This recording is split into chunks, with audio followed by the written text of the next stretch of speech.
I'm going to go in a little bit of a different direction in this video and talk about one of the strangest Easter eggs I have ever found. This one comes on a classic computer game, SimCopter. Easter eggs are funny jokes that reference something happening outside of the game universe.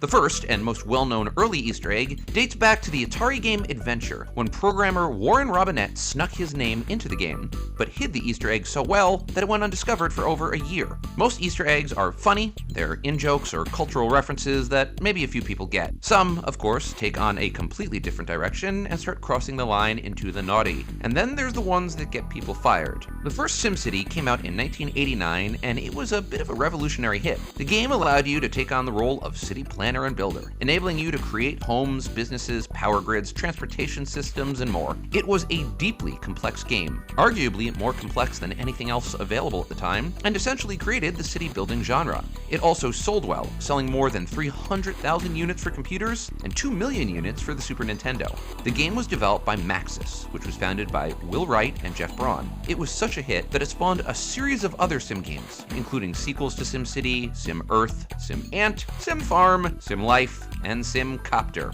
So let's talk about SimCopter. It was released in 1996, just before Maxis was sold to Electronic Arts. This game takes a unique twist on Sim games that had previously been developed. The short version: you fly a helicopter around one of 30 pre-built cities, or you can import your own city from SimCity 2000. In the game, you use your helicopter to catch bad guys. This can be done by working with in-game police officers who you can pick up and then drop off to chase down criminals. You can also land directly on the criminals. Smush. As you can imagine, SimCopter was programmed by a robust and large programming team.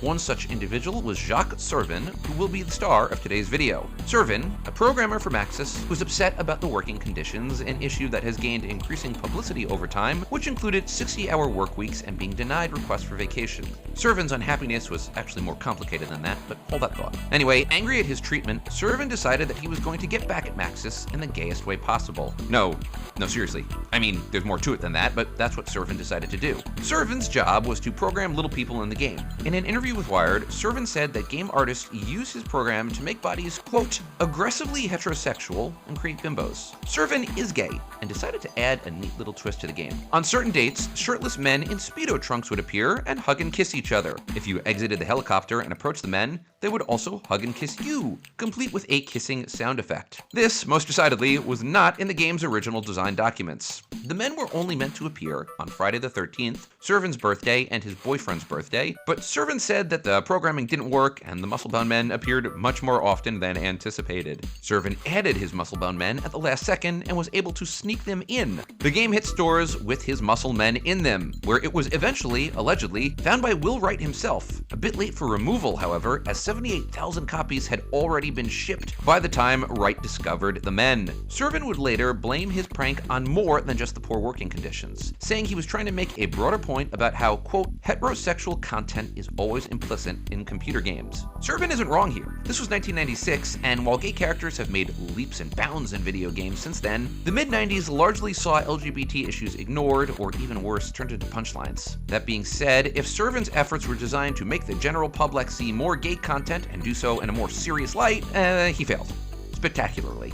Unsurprisingly, the stunt was the end of Servin's career at Maxis. He was fired shortly after it was discovered, with a Maxis spokesperson noting that the firing was, quote, due to the insertion of unauthorized content, end quote, and not because of the nature of said content. Maxis released a statement and Q&A on their website, saying that the release of the men was, quote, changed without the knowledge or consent of the company, end quote. They made a patch available for free and removed the scene from future copies of the game. The Q&A also answered this key question: were there scantily clad females in the product?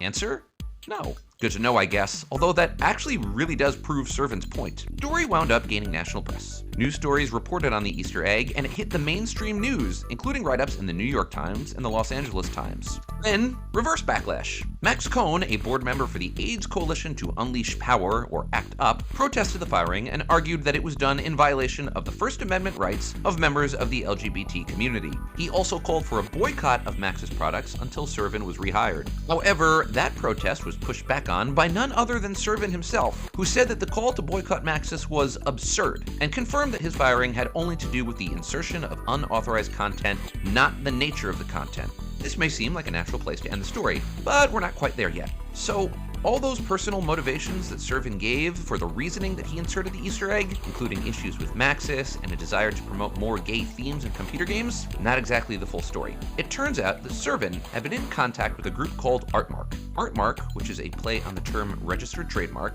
is an activist collective. According to one profile, they, quote, bring together activists who plan projects with donors who fund them, end quote. These activists largely attack large corporation and elected officials. Other pranks pulled off by the organization include swapping Barbie and G.I. Joe voice boxes and creating a fake website for former President George W. Bush. The design of the group was, quite literally, a registered corporation, intended to protect members from legal and financial ramifications. As one article described it, it was fighting fire with fire. Projects are purchased by funders as mutual funds, meaning that the group engages in corporate warfare in the same way that you or I might buy stocks. Points for your creativity, if nothing else. In a later interview, Servin said that Artmark approached him about inserting the Easter egg into the game and paid him $5,000 to do so.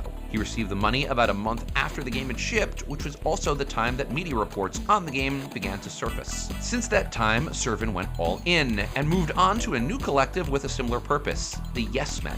According to the Yes Men's website, the group essentially picked up where Artmark left off, engaging in pranks and hijinks that are designed to expose identified hypocrisy. These pranks included highlighting worker abuse, pointing out greenwashing efforts by climate-polluting corporations, and bringing attention to efforts to destroy public housing in order to build luxury apartments. The group maintains an extremely active website that it uses to highlight their hoax announcements and has been featured in numerous documentaries that they produced, including The Yes Men and The Yes Men Fix the World. Among those involved with the Yes Men remain Jaques Servin, who has operated under numerous pseudonyms, including Andy Bilchbaum. In fact, Servin is listed as one of the founders of the Yes Men, which honestly is a bit funny, considering that he said in a 1996 interview, quote, I always wanted to be an activist, but activism is so moribund now. Yes, Servin had a change of heart about activism's utility. As you can see, Servin did pretty well for himself.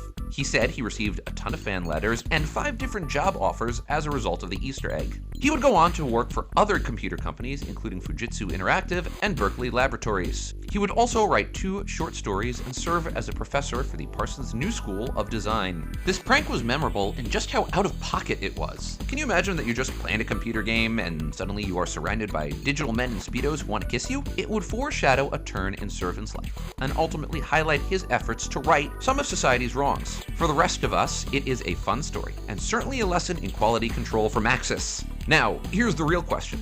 The Easter egg was not publicly available for too long since it was caught almost immediately. So, were any of you out there among those that bought the 78,000 or so unpatched copies of the game, and did you get to see it live? Do you remember it at all? If so, please let us know in the comments. As always, please do subscribe or like if you enjoyed this video, and make sure to click on the next video that the almighty YouTube algorithm has selected for you. Have a wonderful day out there, friends, and I hope you enjoyed watching this video as much as I liked making it.